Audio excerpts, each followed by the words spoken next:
جی بسم اللہ الرحمن الرحیم، السلام علیکم. میں ہوں احمد فضان اور آپ دیکھ رہے ہیں ہماری پوڈ کاسٹ کی نئی ایپیسوڈ. اور آج ہم کچھ وقفے کے بعد ذرا حاضر ہوئے ہیں. درمیان میں ذرا گیپ آ گیا اور اس کی بڑی کچھ انٹرسٹنگ وجوہات تھیں. اس پہ بھی آج بات ہوگی. ہم کراچی گئے ہوئے تھے, کچھ ٹریولنگ تھی اور ڈاکٹر ذاکر نائک صاحب کا ایونٹ بھی اٹینڈ کیا. وہاں پہ بھی بہت دلچسپ کچھ چیزیں ہوئیں. اس پہ میں الگ سے ویڈیو آج ہی ریکارڈ کرنا چاہ رہا تھا, لیکن میں نے کہا چلو آج پوڈ کاسٹ ہے تو اس کے اندر ہی گفتگو کر لیں گے اور ہوپ فلی آپ کمنگ ویک میں ہماری پوڈ کاسٹ دیکھ لیں گے. آج ایک بہت ہی انٹرسٹنگ گیسٹ ہمارے ساتھ موجود ہیں, یاسر صدیقی بھائی. یاسر بھائی welcome on the podcast. اور یاسر بھائی جو ہیں وہ کارپوریٹ لائر بھی ہیں اور پالیسی ایکسپرٹ ہیں. اور ہماری پوڈ کاسٹ میں جو عموماً بہت ساری گفتگو ہوتی ہے, جو بہت سارے ٹاپکس پہلے ڈسکس ہوئے ہیں, جو بہت سارے سوالات اٹھائے گئے, ان کے بہت سے جواب آج کو آپ کو ملنے والے ہیں. اور جتنی ہماری ریگولر آڈینس ہے ان کے لیے بہت ہی انٹرسٹنگ اور بہت ہی فروٹفل ایپیسوڈ انشاءاللہ ہونے والی ہے. یاسر بھائی کیا حال ہے آپ کا؟ بہت شکریہ آپ کا. خیریت سے؟ میں بالکل ٹھیک ٹھاک. کیسا رہا آپ کا کراچی کا سفر؟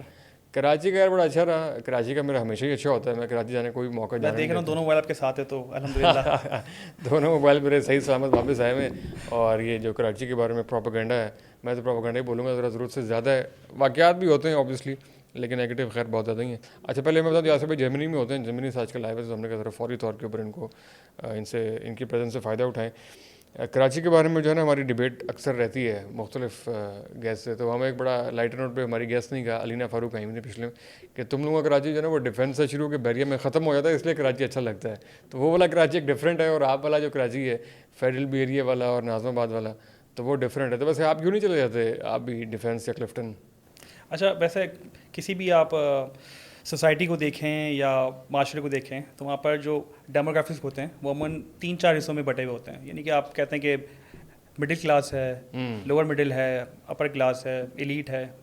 کراچی میں معاملہ بہت مختلف ہے. کراچی میں ڈیموگرافک کی جو سب کیٹیگریز ہیں وہ بھی بہت مزید ہیں. یعنی کہ مڈل کلاس ہے تو اس میں بھی 3-4 کیٹیگریز ہیں, اپر مڈل ہے تو اس میں بھی 3-4 کیٹیگریز ہیں. تو کراچی کا جو ڈیموگرافی پاکستان کے حوالے سے بہت مختلف ہے. باقی آپ نے سوال پوچھا کہ وہاں نہیں چلے جاتے, تو اچھے ایریاز ہیں کراچی کے, اس میں شک نہیں ہے. لیکن جو اچھے ایریاز ہیں وہ استحصال کے اوپر قائم ہیں.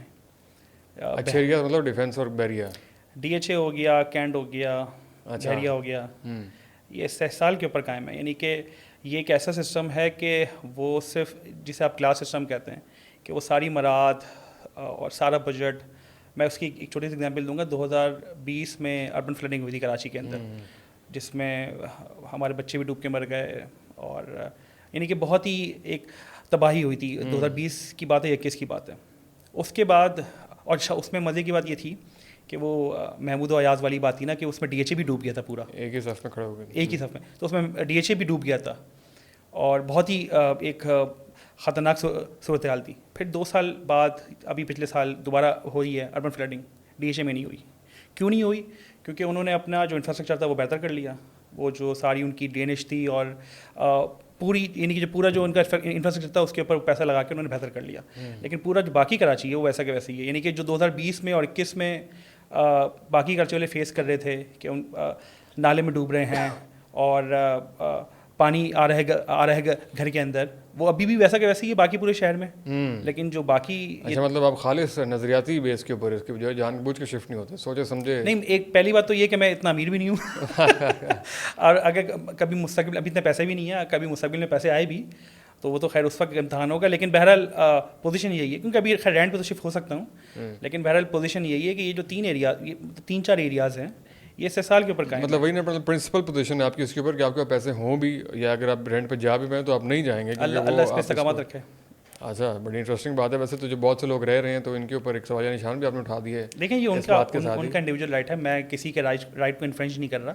میں تو اپنے لیے جو چوز کر رہا ہوں میں آپ سے عرض کر رہا ہوں کہ میں اپنے لیے اور اپنے فیملی کے لیے جو چوز کر رہا ہوں. لیکن ساتھ ساتھ ایک پبلک اسٹیٹمنٹ میں دے رہے ہیں تو اس لیے میں ذرا پوچھ رہا ہوں. اوبیسلی یہ پبلک پوزیشن ہے آپ کی جو ہم ایک سوشل پلیٹ فارم کے اوپر بیان کر رہے ہیں. خیر اس پہ ڈبیٹ ہو سکتی ہے. تھوڑا سا آگے چلتے ہیں. آپ نے شاید ہماری کچھ پوڈ کاسٹ پہلے دیکھی ہوں یاسر بھائی, تو ہماری بڑی انٹرسٹنگ کچھ ڈبیٹس رہی ہیں ڈیموکریسی کے حوالے سے, اور جو ہماری اسپیشلی کور نیش ہے اس میں بہت سارے اسلامک جو آج کل کے سوشل میڈیا انفلوئنسرز ہیں وہ آئے ہیں, اور ہماری بہت سی چیزوں کے اوپر اتفاق رہا ہے, بہت سے لوگوں سے بڑا مشترکہ موقف رہا ہے. لیکن ایک چیز ہے ڈیموکریسی، جو کہ آپ کا بھی ایک بڑا ایکسپرٹ، آپ کی نیش ہے، آپ کی بڑی اسٹڈی ہے اس کے اوپر، اور آپ نے جو ماڈرن آج کی ڈیموکریسیز ہیں ان کو اسٹڈی بھی کیا ہے، قریب سے دیکھا بھی ہے، ایکسپیرینس بھی کیا ہے، اس کے اوپر نہیں اتفاق ہو پاتا. اقامت دین کے بہت سے کانسیپٹس کے اوپر اتفاق ہے، ایگریمنٹ ہے کہ یہ ہونا چاہیے اور اس طریقے سے امپلیمنٹ ہونا چاہیے، لیکن اس کو رائج کرنے کا جو ذریعہ ہے یا جو وہ طریقہ کار ہونا چاہیے اس کے اوپر ایک بہت بڑی ڈیبیٹ ہے. اور وہاں سے اوپر آ کے جو ہے نا وہ بہت سے لوگ کوشچن مارک بلکہ فل سٹاپ بلکہ کراس لگا دیتے ہیں کہ ڈیموکریسی نہیں. تو آپ کے ڈیموکریسی کے بارے میں کیا خیالات ہیں، اور آپ نے بہت کلوزلی اس سسٹم کو دیکھا بھی ہے؟ جمہوریت کو پہلے سمجھنے کے لیے ایک اسٹیپ بیک کرتے ہیں. سوشل تھیوریز ہیں دو، ایک ہے کانفلکٹ تھیوری اور ایک ہے کنسنسس تھیوری. کانفلکٹ تھیوری یہ کہتی ہے کہ کوئی بھی سوسائٹی میں جو پولیٹیکل پاور ہے وہ کیسے حاصل کی جاتی ہے، وہ حاصل کی جاتی ہے طاقت سے. مثال کے طور پہ کسی سوسائٹی میں 3-4 گروہ ہیں، ان میں سے جس کے پاس ملٹری پاور ہوگی، اکنامک پاور ہوگی، ویلتھ ہوگی، تو وہ باقی 3 گروہ کے اوپر حاوی ہو جائے گی. یہ ہم پوری تھرو آؤٹ ہسٹری بھی دیکھتے ہیں کہ جن کے پاس یہ مائٹ تھی انہوں نے اس کانفلکٹ تھیوری کی بیس کے اوپر وہ اپنے جو دوسرے گروہ تھے ان کے اوپر حاوی ہو گئے. دوسری ہے کنسنسس تھیوری. کنسنسس تھیوری یہ کہتی ہے کہ جو سوسائٹی ہے وہ کچھ ایشوز کے اوپر، کچھ کامن ایشوز کے اوپر جمع ہوگی، اس پہ اتفاق رائے بنائے گی اور گورننس کا سسٹم خود طے کرے گی.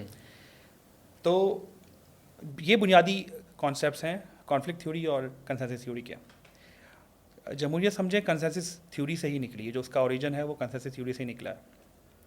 اب آپ نے بہت انٹرسٹنگ بات کی کہ بہت سارے جو اسلام کے پروپوزرز ہیں جی یا اسلامک موومنٹس کے جو پروپوزرز ہیں وہ جمہوریت کو یا تو ٹھیک نہیں سمجھتے یا جمہوریت کے بارے میں ان کی رائے کافی منفی ہے. تو جمہوریت کے لیے جو میری انڈرسٹینڈنگ ہے وہ یہ ہے کہ جمہوریت اٹس سیلف کوئی نظریاتی تحکم نہیں ہے. جمہوریت ایک پروسیس اور ایک ایڈمنسٹریٹو ٹول ہے یہ ڈٹرمن کرنے کے لیے کہ سوسائٹی کی کنسنسس اور کنسنسس کی بیس کے اوپر سوسائٹی کا ول کیا ہے، یہ صرف ڈٹرمن کرنے کے لیے. تو اب چونکہ ہم نے یہ بات کی کہ جمہوریت ایکچولی ہے کیا، جو میں نے آپ کو اس کی ڈیفینیشن پرووائڈ کی ہے، تو اس کے لیے پہلے ہم ایک اسٹیپ اور بیک لیتے ہیں اسی بات کے اوپر. آپ مجھے بتائیے کہ کوئی سا بھی سسٹم، کوئی سا بھی ماڈل ہو، آپ اس کو کانفلکٹ تھیوری کے ذریعے لانا پسند کریں گے یا اس کو کنسنسس تھیوری کے اوپر لانا پسند کریں گے؟ کنسنسس کے تھرو.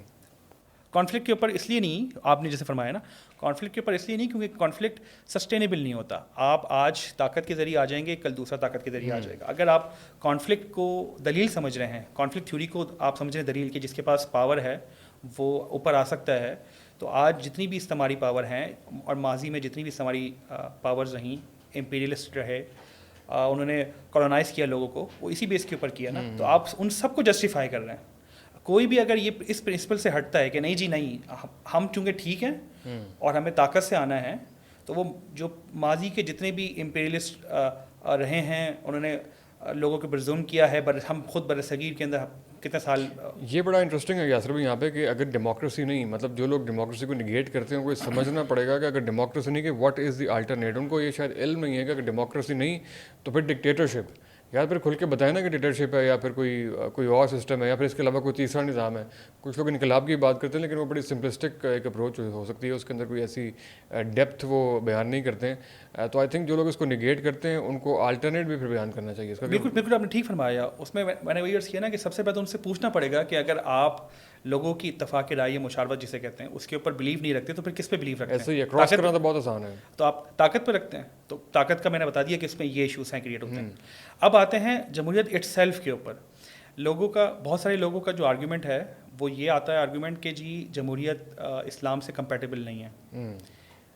تو میں نے عرض کیا کہ جمہوریت صرف ایک سسٹم ہے یہ انشور کرنے کا کہ لوگوں کی جو رائے ہے وہ رسپیکٹ کی جائے اور ان لوگوں کی اس جو سوسائٹی چاہتی ہے اس کے مطابق وہ سوسائٹی فنکشن کرے، اس کی گورننس کے معاملات اس ویسے طرح. صرف یہ صرف جانچنے کا پیمانہ ہے، ڈیٹ سیٹ جانچنے کا. بالکل انیشلی.